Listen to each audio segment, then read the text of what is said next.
Okay, so function join, and we use it for our arrays. So as you see, the first argument for join will be array, and here we will have a separator. So basically what it does, it converts a flat array into a separator. So it converts an array of some things into the text.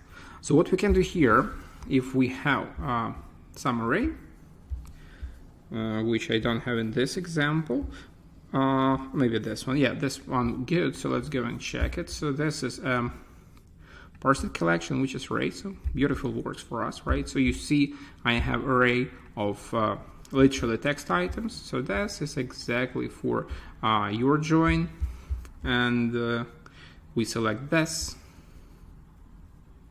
right? And we select a separator that will be used for our future text. So I may select, let's say, dash, and then my output will be a text of these items from my array, which will be separated by dash. So definitely it will be most of the cases some like things like a comma or so, but that's how it works, where you need to convert your array of items to usually text, let's say leads, emails, or like IDs.